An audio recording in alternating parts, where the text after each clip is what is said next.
So welcome back to the Pt2 channel, where we're just going to continue with the DTR125 engine disassembly. And today I'm looking to get the stator and the crankcase cover, the right hand crankcase cover, off.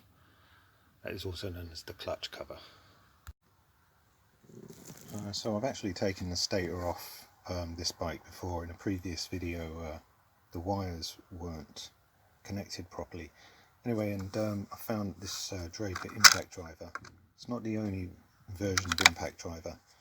This is really useful, and you can use it like a regular screwdriver. It has some very useful PZ and PH sizes, as well as a couple of flat blades and a Torx. I think they're 7mm, but they might actually be bigger than that. Anyway, it's a very useful tool in its own right. And if there's a stubborn stuck screw, like I've used thread lock on these, but I've used a thread lock that doesn't set, so they should unscrew pretty easily. One thing I noticed, or learned off one of my previous escapades with the DT50 actually, is that having a load of ice cream containers, now I've got a couple empty ones, they're really good for putting bits in, and you can label them up. Anyway, that's a bit of a digression. Let's get on with this. I've got to figure out what size these screws are to start with. Pt2. Tell you what, they do feel snug, Pt2. Let's try PZ first.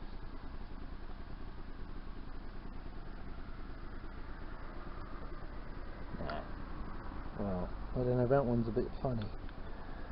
Oh goodness, I'm having a bit of a flipping session on myself.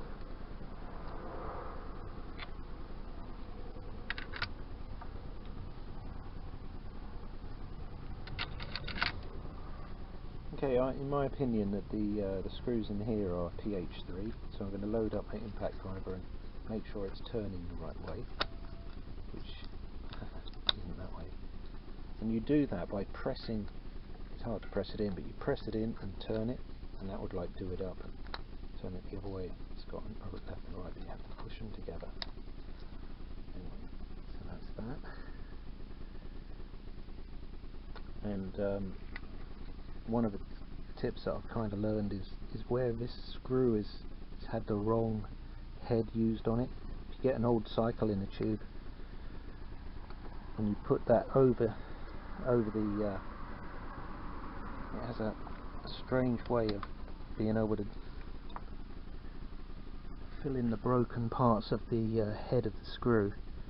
I mean, it don't always work, but it's better than nothing. Well, that one don't need it.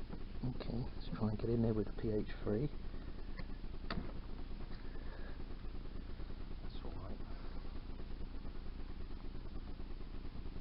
alright. There's a torque rating given in the manual, and I don't think it's particularly high, and a little bit of thread lock, and they come out. You don't have to swing on these at all, even though they're engine components, vital ones.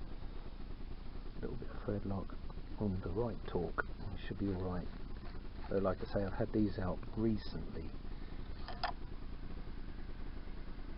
I think there might only be 2 of those.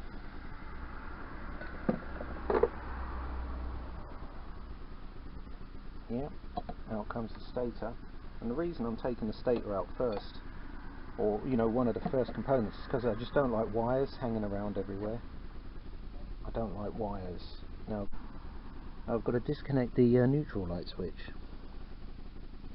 and I've worked out there that that's a Pt2. Let me just double check that. Sure enough, it's a Pt2. Oops, crikey.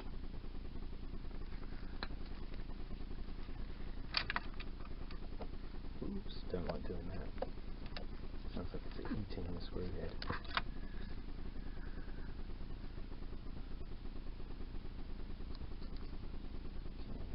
It's quite even up. Well, it's been taken off several times by other folks, I should think. Not Right, so there's the neutral light switch, and the stator now is caught on something. There we go. Pt2 neutral light switch screw going just back in the hole. That's why I don't lose it. Don't have to torque it up there. Right, so interestingly, this is the crankshaft oil seal, which is not leaking any oil from this side. There's a little wood rough key there I've just noticed. That's for the magneto flywheel. I have to take that off and put it somewhere, because that will drop out and get lost. And that's where it helps to have a massive ice cream container for a tiny little wood rough key. So I was just having a quick look, and some of the screws are damaged, and earlier on this one I've had to Dremel a slot because the cross head there, the Phillips head there, got mangled, so I've had to put in a slot, and that's worked. It's worked well enough for me not to get a new one. So you could call me stingy, but it's a good idea to inspect these and see what you're up against.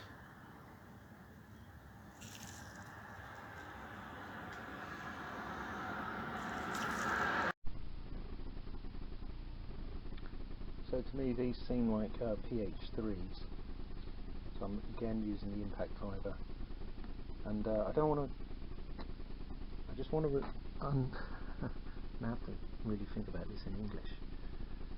Actually some of these are already loose. I don't want to take them out, I just want to loosen each one to make sure that there isn't one going to be sticking. I should really do it in a direction that's sort of diagonal. Can never remember how much of the water pump has to come off. So the sump, of course, is a 12mm socket.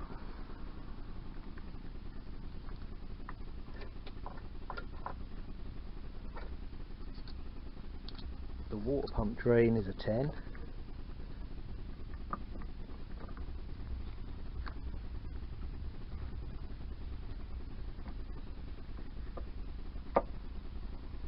Oh, there's still some water in there. It's a bit of a bugger. I didn't expect that. It's leaked out on my bench. Alright, there's a little one in there. Now, it's difficult to know whether these ones are integral to taking the clutch cover off. So, you know, I don't necessarily want to remove the water pump. If I could leave it on the cover, it'd be quite useful. One less thing to put away.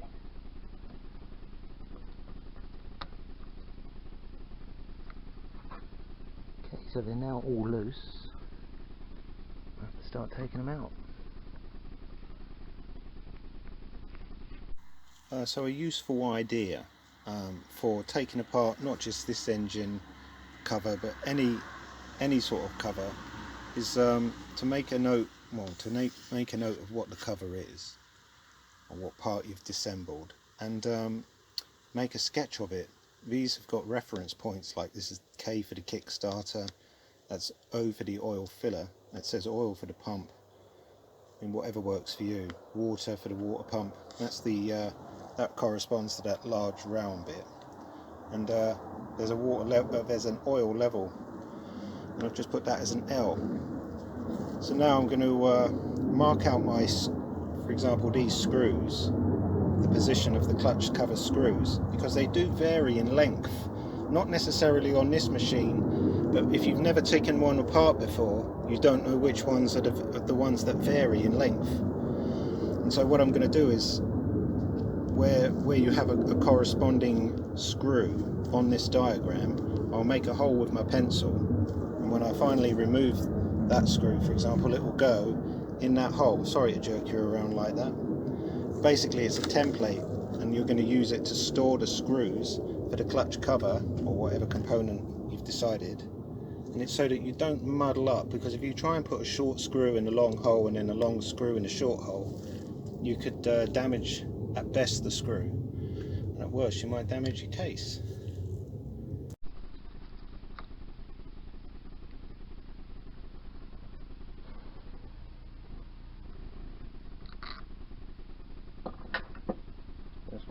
short one. I have an idea they're all as short as that. It's just on some motors, you know, they vary in length, and you don't really want to go. You have to forget which one is where. You have to go and look at a diagram or something to recover your waste of time. Get oily fingers all over your diagram.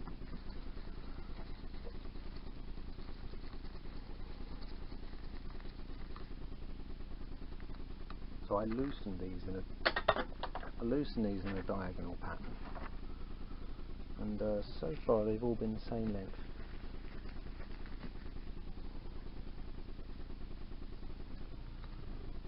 I progressively loosened them as well, so I didn't sort of get them finger tight. I just turned one and then turned another one in a diagonal pattern.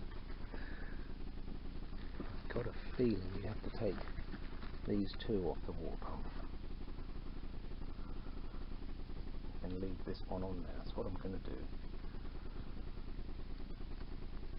If it won't budge, then I'll... Alright, here we go, this is a longer one.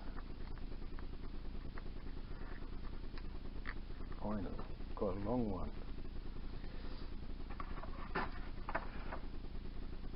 I guess once you've taken this motor apart a couple of times, you probably remember where the long ones go. Sounds motorised. Right.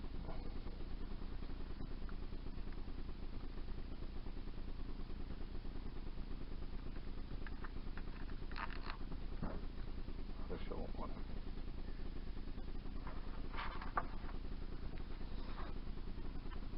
There's some oil in it as well. What a bugger. A little bit of oil.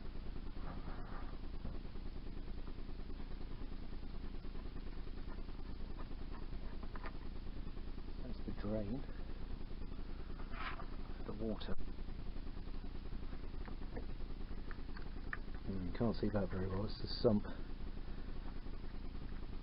screw coming out. There's still some gearbox oil in this. Or oil, 4T oil or whatever. There it is. Going to have to wipe that down. It's all covered in oil.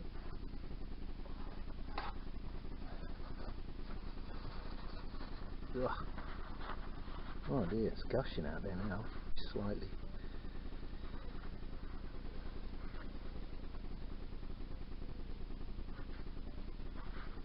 Come on, you bugger. Stop pissing out. Bung a little bit of tissue in there.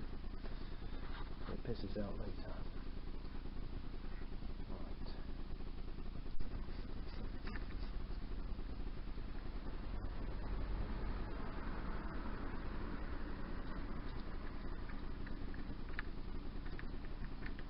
Okay, so that's the last of the right hand crankcase cover or clutch cover screws. Securing screws, all bar this one holding on the water pump, which I have loosened. I'm hoping I don't have to actually take that off. So, let's see. It might actually be that you've got to give it a little tap or something, or it could be held on with that. I'm going to play it safe and remove that. I don't want to sit there tapping it if it's on these threads. Well, I don't know, I've got it, it's a bit withdrawn now, so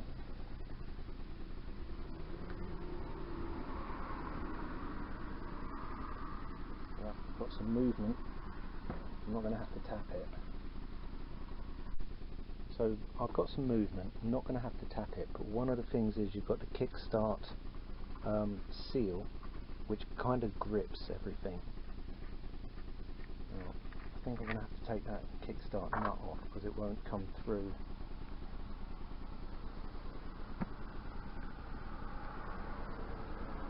The shaft won't go through the hole with that nut off.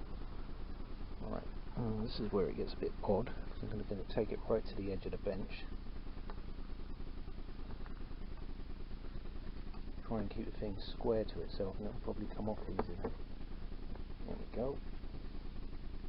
Remembering that I've actually got the metal coolant pipe still attached. Now if this was a proper engine with all its faculties intact, it would still have a clip around the other side holding that on, but that clip, as I shown on an earlier video, the clip is missing for the metal pipe.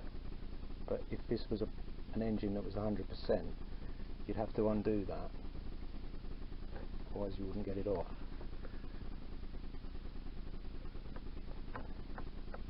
Just sit there.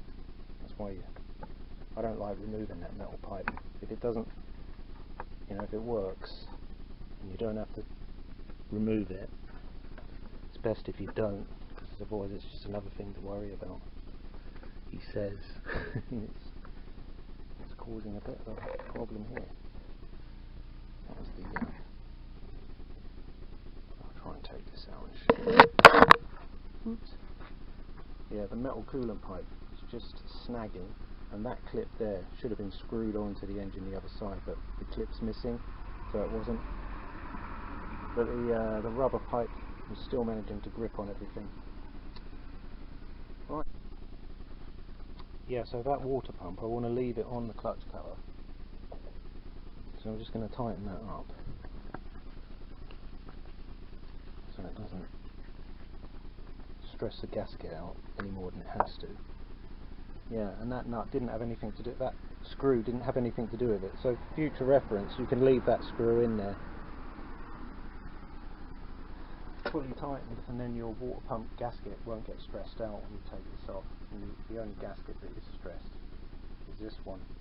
Now there's a couple of dowels in this. There's a dowel there and a dowel there, so there's two dowels in the clutch cover. But on this one they're well set, so they're not going to drop out on me, or if they do,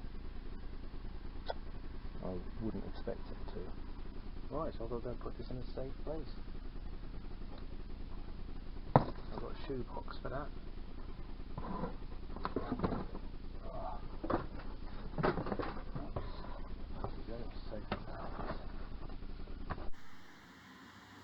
So in the end, that screw for the water pump, actually you can leave the water pump screwed to the cover and you won't interfere with the gasket if you leave that tightened up.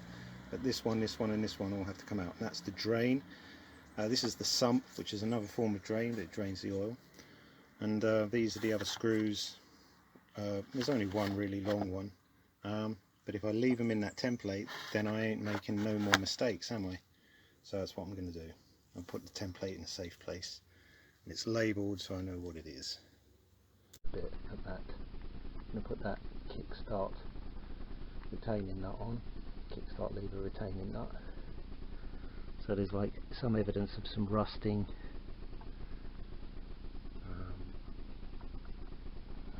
I know that it runs, so there's nothing loose in here, but there is some evidence of some rusting, but it's only the merest surface rust.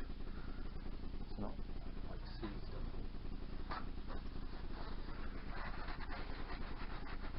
Here's some discoloration because this is a coolant tube.